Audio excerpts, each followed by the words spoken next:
సాగుతుంది. అది శాంతియుత ఆందోళన ఏంటంటే PSR చట్టం అమలు కావాలి, గ్రామ సభ మాట్లాడితే ఆందోళన చేస్తున్న ఆదివాసుల మీద పోలీసులు కాల్పులు జరిపితే ఒక గర్భిణీ స్త్రీతో సహా ముగ్గురు చనిపోయింది. ఇంతవరకు సుక్మా ఎస్పీని కలిసి మాట్లాడితే ఇప్పటి వరకు FIR నమోదు కాలేదు. మధ్యకాలంలో పోలీసులు రాజకీయ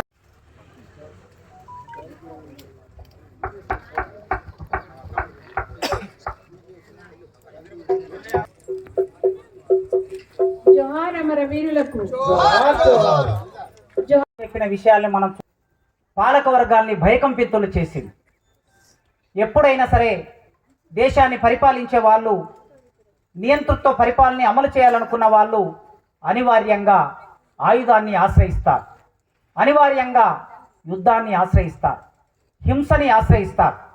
ఈ హింస ఇవాళ మొదలైన హింస కాదు. ఈ హింస వేల సంవత్సరాలుగా నేల మీద అమలవుతున్న హింస. ఈ హింస అమలు చేస్తున్న సందర్భంలో నుంచి ఆ హింసను వ్యతిరేకిస్తూ ఎందరో వీరులు ఈ నేల మీద నడియాడిన వ్యక్తులు ఉన్నారు.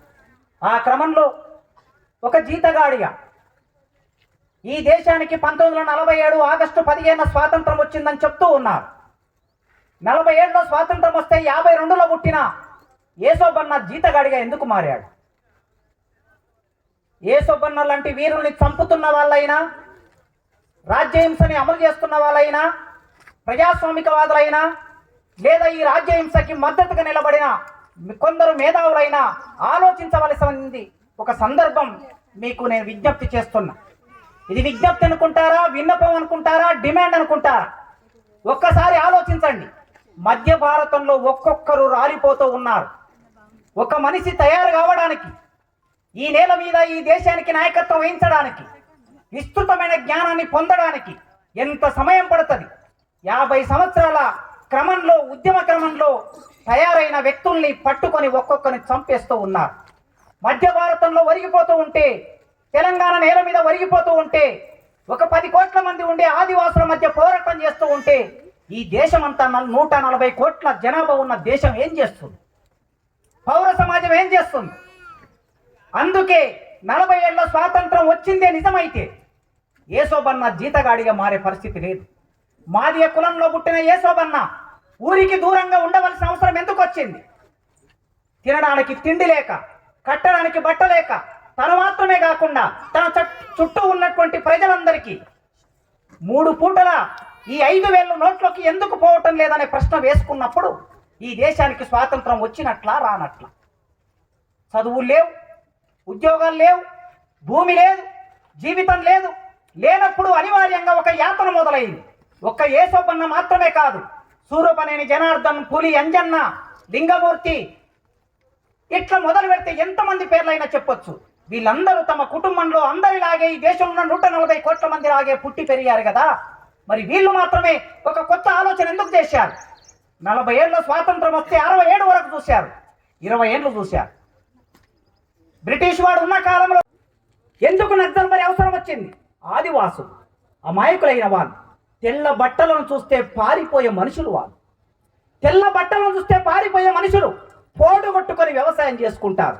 వ్యవసాయం చేయడం ఎట్లో తెలియదు, ఎట్లా విత్తనాలు వేయాలో, ఎట్లా కలుపు తీయాలో, ఎట్లా పంటలు కోయాలో, ఎట్లా తిండి తినాలో తెలియనటువంటి ప్రజలు ఈ దేశంలో వ్యవసాయం చేసుకుంటూ ఉంటే పశ్చిమ బెంగాల్ రాష్ట్రంలో జోతేదారులు వచ్చి ఆ భూమిని ఎందుకు ఆక్రమించుకున్నారు? ఈ ప్రశ్న ఇందిరాగాంధీకి తెలియదా? ఈ ప్రశ్న ఆనాడు నెహ్రూకు తెలియదా? ఈ ప్రశ్న ఈనాడున్న పాలకులకు తెలియదా? కనుక ఆనాడు వాళ్ళు దోతేదారులు అనే భూస్వాములు వచ్చి ఆదివాసుల దగ్గరికి వచ్చినప్పుడు ఈ ఆదివాసుల దగ్గర నక్సల్ బరి నిప్పురవ్వ రాజుకున్నది భూమి కోసం. భూమితో మాట్లాడితే అది జ్ఞానం ఇస్తుంది అని బైబిల్లో ఒక సూక్తి ఉన్నది. భూమితో మాట్లాడితే అది జ్ఞానం ఇస్తుంది. ఆ భూమితో మాట్లాడిన ఆదివాసులకి జ్ఞానం ఇవ్వకపోగా 9 మందిని ఈ దేశ పాలకులు చంపేశారు. 67 మే 25వ తారీఖు నాడు చంపేశారు. దానికి నాయకత్వం వహించిన చారు మజుందార్ ఒక పిలిపిచ్చాడు. గ్రామాల్లో ఉన్న యువతులారా, విశ్వవిద్యాలయాల్లో చదువుకుంటున్న మేధావులారా, బుద్ధిజీవులారా, పరిశ్రమలో పనిచేస్తున్న కార్మికులారా, చూశారా? ఈ దేశంలో మీతోటి మనుషులు ఆదివాసులు 9 మందిని పాలక వర్గాలు చంపేశారు. మీరు మౌనంగా ఉంటారా? మీరు ఆలోచించరా అనే ప్రశ్న వేసినప్పుడు ఈ దేశం అంతా కదిలిపోయింది. ఆ కదలికలో సూరపనేని జనార్దన్ ఒక విద్యార్థిగా బయలుదేరాడు, ఒక యువకుడిగా బయలుదేరాడు. ఆ పిలుపులో పులి అంజన్న ఒక యువకుడిగా బయలుదేరాడు. ఆ పిలుపులో బయలుదేరిన వాళ్ళు టేకులగూడెనికి చేరుకున్నారు. టేకులగూడెం మాత్రమే కాదు, టేకులగూడెం లాంటి కొన్ని లక్షలాది గ్రామాల్లోకి చేరుకున్నారు. ఈ టేకులగూడెంలోకి వస్తే ఎవరు ఎక్కడికి వెళ్ళాలి? ఈ దేశంలో కార్మికులు అంటే సొంత ఆస్తి లేని వాళ్ళు అంటాం. ప్రపంచంలో ఎక్కడైనా కార్మికులు అంటే సొంత ఆస్తి లేని వాళ్ళు. 2 చేతులు తప్ప కంపెనీలోకి వెళ్ళి పనిచేసే ఒక నట్టు కానీ ఒక పాన కానీ ఏది కూడా తమది కాని మనుషులు కార్మికులు. అట్లే ఏది కాని మనుషులు ఈ దేశంలో, భారతదేశంలో ఎవరు ఉంటారంటే దళితులు ఉంటారు. దళితులకి భూమి ఉండదు, దళితులకి గౌరవం ఉండదు.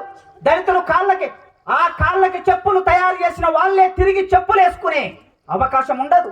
అట్లాంటి గ్రామాల్లోకి, టేకులగూడెంలోకి, దళితవాడల్లోకి ప్రవేశించి బైబిల్ పట్టుకున్న యేసోబన్న దగ్గరికి నక్సల్బరి నిప్పురవ్వ ప్రవేశించింది. ఆ నక్సల్బరి నిప్పురవ్వ ప్రవేశించినప్పుడు ఈ గ్రామం మండుతూ ఉన్నది.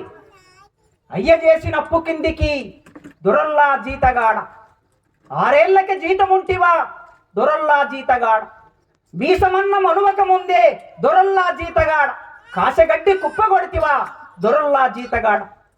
70వ దశకంలో 60వ దశకంలో ఈ దొర అనేవాడు ఎందుకున్నాడు? దొరకి ఒక మాదిగ వాళ్ళు జీతం ఎందుకున్నారు? స్వాతంత్రం వచ్చిన తర్వాత కూడా ఈ అసమానత ఎందుకు కొనసాగుతున్నది? ఈ ప్రశ్న మొదలైంది.